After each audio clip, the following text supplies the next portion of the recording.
belum tahu, yuk kita belajar bersama-sama untuk mengetahui pengertian, ciri, dan fungsi teks laporan percobaan. Kenapa kita penting untuk mempelajari teks laporan percobaan? Karena teks laporan percobaan penting untuk dipahami. Dalam pelajaran sehari-hari atau kegiatan sehari-hari, kita sering bertemu dengan kegiatan percobaan, khususnya di pelajaran IPA ya. Nah, di pelajaran IPA percobaannya, bahasa Indonesia kita membuat suatu laporan yang baik dan tepat. Oke? Nah, apa itu teks laporan percobaan? Percobaan sering juga disebut dengan eksperimen. Apa itu eksperimen? Eksperimen itu sesuatu yang berguna untuk menguji atau membuktikan suatu teori. Jadi, apa itu percobaan? Atau percobaan itu sering disebut juga eksperimen. Eksperimen untuk menguji atau membuktikan suatu teori. Nah, itu percobaan. Sekarang, apa itu laporan? Laporan adalah segala sesuatu yang disampaikan kepada orang yang memberikan tugas kepada kita. Jadi, laporan itu bentuknya adalah sesuatu yang kita laporkan. Nah, teks sekarang. Teks itu apa? Teks itu berupa tulisan. Jadi, teks laporan percobaan adalah tulisan yang bertujuan untuk menyampaikan sesuatu kepada orang yang orang yang menugaskan kepada kita untuk melakukan eksperimen yang gunanya menguji atau membuktikan suatu teori. Gitu ya. Jadi kita sudah tahu pengertiannya. Pengertiannya itu adalah tulisan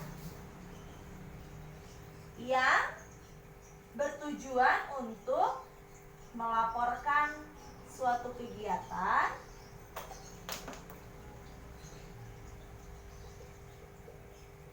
percobaan atau eksperimen guna menguji atau membuktikan suatu teori. Gitu ya. Jadi sudah kita pelajari mengenai pengertian dari teks laporan percobaan. Nah, sekarang kita lanjutkan. Apa cirinya? Karena dalam bahasa Indonesia kita mengenal banyak sekali teks. Dan setiap teks itu memiliki ciri-cirinya tersendiri. Untuk teks laporan percobaan ada 3 cirinya, yaitu fakta, lengkap, dan objektif. Bagaimana kita mengetahui suatu teks laporan percobaan itu? Karena di dalamnya ada sebuah fakta. Apa itu fakta? Fakta itu adalah sesuatu yang pasti. Gitu ya. Untuk membuktikan sesuatu itu pasti, maka kita lakukan percobaan. Nah, bagaimana kita membuat kalimat fakta atau kalimat yang pasti? Nah, Ibu kasih contohnya. Ibu akan beri 2 contoh kalimat. Kalimat pertama, dalam 100 gram jeruk lemon mengandung sekitar 270 mg vitamin C. Ini kalimat pertama.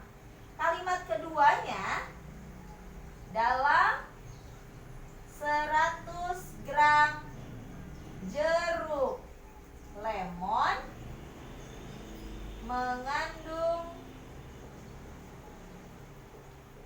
270 mg vitamin C. Nah, ayo kita perhatikan baik-baik dari 2 contoh kalimat ini. Mana yang menunjukkan kalimat itu merupakan kalimat fakta atau kalimat yang pasti. Ayo, perhatikan baik-baik. Serupa tapi tak sama. Yang mana yang merupakan kalimat fakta? Ya, yang nomor 2. Kenapa yang nomor 2? Karena di dalam kalimat yang nomor 1 ada kata sekitar. Jadi kata sekitar itu sesuatu hal yang masih mengandung keraguan, belum pasti.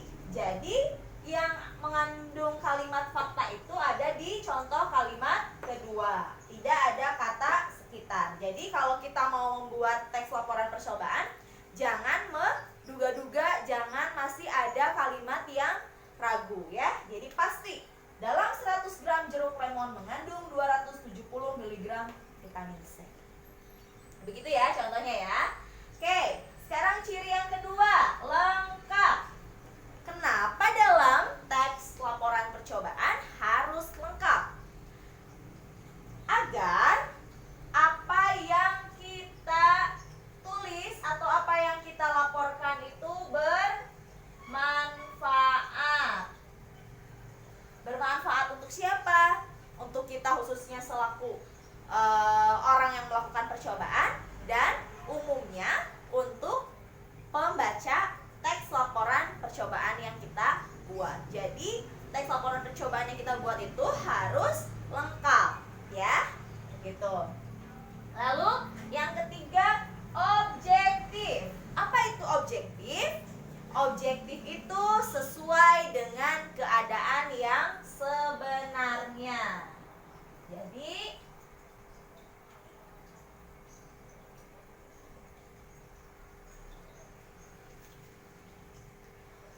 apa itu keadaan yang sebenarnya?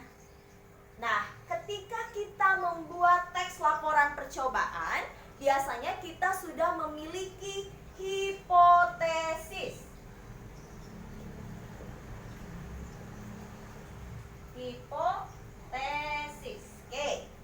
Jadi, ketika kita mau melakukan suatu percobaan, biasanya kita sudah memiliki suatu hipotesis. Apa itu hipotesis? Ada yang tahu?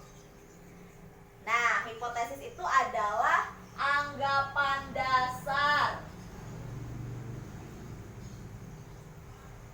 atau dugaan awal. Misal, kita menduga saus yang beredar di jajanan sekolah di kantin itu mengandung pewarna berbahaya. Nah, karena kita ragu, kita biasanya jajan pakai saus gitu ya. Karena kita ragu, lalu kita memiliki anggapan, memiliki hipotesis bahwa saus itu yang ada di jajanan-jajanan sekolah, jajanan-jajanan di kantin itu mengandung pewarna berbahaya. Maka kita lakukan percobaan untuk menjawab hipotesis atau anggapan dasar yang kita miliki, benar atau tidak. Nah, jadi harus objektif keadaan yang sebenarnya seperti apa. Kita uji dari beberapa saus yang berada di kantin sekolah, kita tes mana yang mengandung pewarna berbahaya dan mana yang tidak. Dan kita sebutkan, oh merek A ini mengandung pewarna yang berbahaya, merek B mengandung pewarna yang berbahaya, merek C tidak mengandung pewarna yang berbahaya, artinya aman. Jadi di dalam teks laporan percobaan itu harus membubuhkan sesuatu atau keadaan yang sebenarnya. Begitu ya. Jadi ciri teks laporan percobaan itu ada 3, fakta, lengkap, dan objektif. Ibu beri kata supernya di sini untuk kalian mudah mengingat, yaitu tangkap objek. Nah, ini kata supernya untuk kalian mudah mengingat ciri dari teks laporan percobaan. Taknya dari fakta, kapnya dari lengkap, objeknya dari objektif.